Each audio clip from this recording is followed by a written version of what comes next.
Егор Афанасьевич сегодня обратил внимание на то, что все-таки бюджет и вообще положение в республике будет иметь социальную направленность, но тем не менее, кроме расходов, необходимо обращать внимание и на доходы, которые получает Республика Саха-Якутия, и в первую очередь от промышленных предприятий, работающих в республике. Соответственно, с этим он дал посыл правительству Республики Саха-Якутия, Государственному собранию ЛТМН обратить на это внимание, более плотнее работать с нашими крупными промышленными компаниями.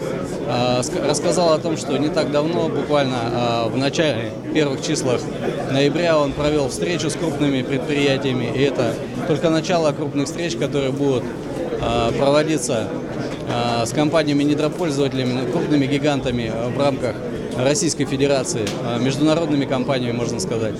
И обсудил с ними вопросы, и в первую очередь, конечно, вопросы увеличения налоговых поступлений, социальной ответственности компаний, работающих в республике.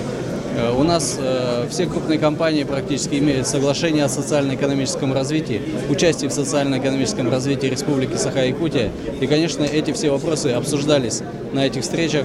Говорилось о занятости местного населения в реализации проектов, которые реализует компания на территории Республики Саха-Якутия.